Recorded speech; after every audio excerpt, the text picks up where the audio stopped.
This video will be the introductory video to a short series that will be dealing with the subject of racism, and more specifically whether or not racism is inherited, taught, or both, and it will be dealing with how mutable racism is as well.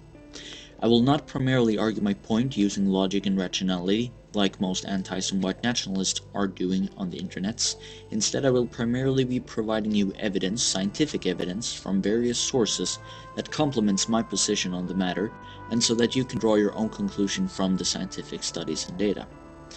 Anti-racists want to claim that anti-racism is the natural default position, while racists want to claim that racism is the natural default position. This because if their view is the natural, inherited, and default position, then they're not the ones who has been brainwashed or something along those lines. That is at least the idea behind this peon's comments here, and also the idea behind my video series on the subject. We've all heard comments like your parents taught you to be racist, racism is taught, racism is a nasty idea, and so on. I'm sure everyone has seen these comments at least once in their lifetime. Some say that it is an idea started a long time ago, possibly in ancient China, if the not-so-great Alexander the Great is correct. Otherwise, it's possibly that it began in Egypt, among other places, if we are to trust the book Race, The Reality of Human Differences by Vincent Sarich and Miel, who provides us with anthropological evidence of the practice of racism around the world through the last 3,000 to 5,000 years. They originally made the book in a response to an anti-white documentary which had as its premise that racism is a white man's idea, started in the 18th century to justify slavery. An obviously historically incorrect premise, so let's instead look at whether it is an idea still practiced and taught today by the dying older whites, and unfortunately by some of their less progressive and less aware descendants, or whether it is a natural inherited trait practiced by all species to further divergence and thus evolution. I want to keep this short and sweet, so let's cut to the chase. I am of the belief that racism isn't just an idea, nor that it is primarily an idea, like some people do. I am instead of the belief that racism primarily is a natural phenomenon, and that anti-racism is a unnatural phenomenon, and that if anything could be called an idea, and if anything were to be taught, it would be anti-racism and not racism.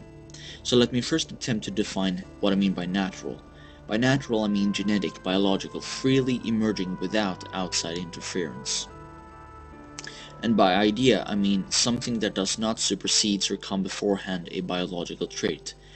As an example, it might be natural to want to have sex. The urge, the drive, is biological, genetic. If there were no taboos to practice sex freely, many might do it. Whilst asexuality also can be natural, in the sense that some actually do lack the genetic and biological essential necessities to experience a sexual drive, most people do not lack it, however.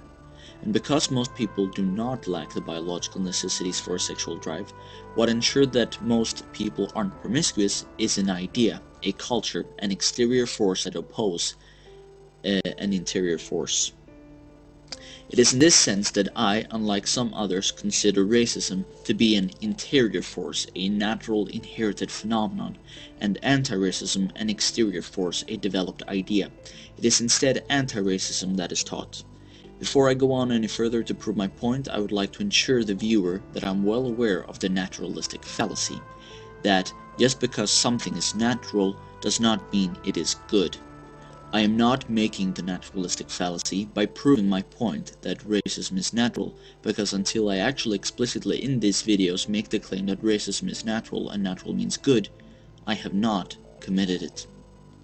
However, and this is as secular to whether my premise is correct or not, I might possibly argue that since racism is natural, what is natural is not always particularly mutable, and since it isn't particularly mutable, it is not practical to base a society and a civilization on false ideas.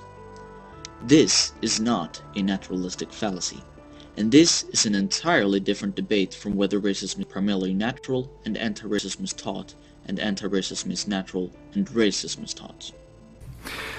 Well, I don't think that Canadians have somehow managed to suspend the laws of human nature. Human nature is the same everywhere. People are tribal. We can like it, we can not like it. But I believe that a society should be built on an assumption of reality, on an acceptance of the facts as they are, rather than as Professor March might wish they could be. It is folly to build a nation on the assumption that race can be made not to matter. No nation has achieved this. All the nations that are attempting it are failing. In this video, I will not begin arguing my point by providing the scientific evidence. I will instead in this video briefly introduce you to the people and the view I disagree with. I will begin with introducing to you some comments by people who are of the opposite opinion of me, and if you pause the video and read the comments, I want you to think of the three-part video series I just did in the alleged generational gap in ethnocentrism or ethnoconsciousness. Notice how these comments passing by implicitly attacks the older generations.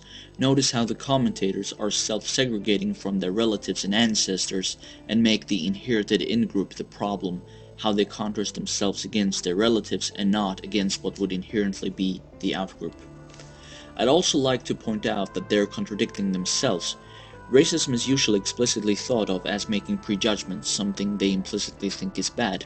However, they never define racism and makes all sorts of wild generalizations and assumptions themselves, assuming a person who could be identified as a racist, say a separatist, does it out of anger, hate, or desire of violence, and not based on narcissism, love, and ideas of what is most pragmatic. I think the way they choose to make a word simplistic, marginalize it, and pathologize their opposition says more about them than any possible racist, due to their contradiction. Also, I'd like to point out that I don't like these pathological terms, and the reason for it is not because I fear what is being associated with me. I have no problems with what is being associated with me, not because I consent to what is being associated to me, everything from nooses to burning crosses, but I have no problem with it due to the reason that my political opponent's interest is usually not to believe me or honestly discuss issues in the first place, and as such it doesn't matter what I will say, because they are in all likelihood not interested in honestly, genuinely hearing me out, and only interested in shutting down a possible debate due to whatever reason, insecurity perhaps. Now, the reason I don't like these pathological terms is because they are implicit red herrings, meant to make you forget the debate and instead focusing on arguing about your innocence so that they want to stick around and debate you. It's quite ridiculous that the people who walk around and call you ignorant are the same people that attempts to make you justify why you ought to be given the chance to debate them in the first place. And then when you argue about your innocence, so that you can debate them, they are doing their utmost to prove why you are wicked and ought to be ignored anyway. I'm sorry, I cannot respect such persons, and I believe my justification for it is based on the personal characteristics and qualities of my opponent, unlike my political opponent who attacks me for not basing my personal opinions of individuals based on personal characteristics and qualities, when he does this very same thing himself, as he attempts to associate me with others and attempts to ignore hearing me personally out.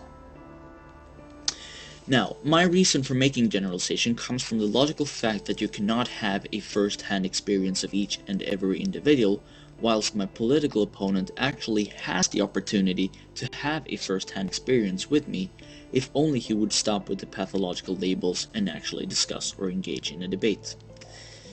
Okay, so there are essentially three categories of people when it comes to my opposition in these matters. 1. Those who believe all of us are blank slates, and that there is no biological predisposition to racism or anti-racism, and that we likewise have no other biological predisposition towards behavioral phenomena such as alcoholism, for an example. Those who believe all of us are blank slates, and that this means we're anti-racists, as anti-racism to them is a default position.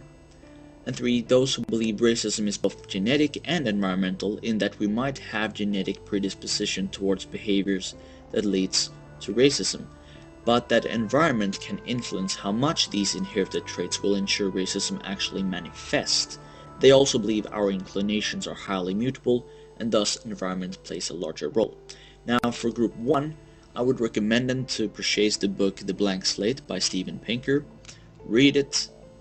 Love it. And for number 2, I would recommend them to read the book Race, The Reality of Human Differences by Vincent Sarish and Miel. They will provide you anthropological evidence from different areas of the world where racism has been practiced, and it seems to be a default position, but otherwise stick around for this video series and I will provide you enough scientific evidence to perhaps convert you. We will see. Number 3, however, I kinda agree with, but I disagree with them on mutability. A way in which I'm going to ignore to argue with rationality is that I could potentially make arguments against position 2, telling those of that position that if anti-racism indeed is a default position, then why do we all need hate crime laws, free speech restriction, champions of diversity, diversity courses, classes, books on how to raise your child in a multicultural environment, kindergarten projects, office politics, and so forth? And why are people self-segregating in schools and in the cities despite these courses, classes, festivals, books, as can be observed in the documentary Immigration: The Inconvenient Truth, and in demographic maps over American cities, and in articles in Sweden and France? I would probably point them to this debate between Peter March and Jared Taylor and ask them, when they've seen the whole debate, how, with as much problems with diversity as Jared Taylor had compiled and introduced to us, they honestly can assume anti-racism is the easy default position we all will regress back towards once racism has stopped oppressing our previously shackled minds. Because I frankly don't see it. And I think Peter March is correct when he says, well, I think the fact is, I've learned a lot from, the fact is that the kind of data that's running around in the media, and indeed the kind of data you get off a lot of the human rights commissions, etc., speaks very, very strongly in favor of racism. And I now understand why many of my university wanted me to shut up about this, because they suspect, of course, that if you have an open discussion, the racist is going to win. I think number 3 is closer to the truth in that our behavior usually is a combination of both nature and nurture. However, where I disagree is in how mutable some of our behaviors are, and one of these behavioral examples, level of mutability, that I disagree with is that which we call racism. Some final words. I have chosen to include racial prejudice, racial stereotyping, racial grouping, and collectivizing, racial ethnocentrism, racial phenotypical preference in the concept and word of racism. And I am not talking about a desire to practice violence or mistreat for the sake of mistreating. If any mistreating is taking place, it's usually as a response to an earlier mistreatment or a mean to an end, that in this case can be the desire of representative power to gain Lebensraum necessary for the survival of any species, which includes subspecial groups such as race. Okay, so with that said, this was the introductory video to this series, and again, I will argue at one point in the video series against a female and her conclusion. I think she draws a incorrect conclusion from the study she made, and that will probably be one of the few times that I actually will use logic and rationality against her, against the opposition. Otherwise I will mainly just introduce you to these scientific findings. Alright, so I hope you will enjoy this series once it's done, and that it's a subject that you'll find interesting.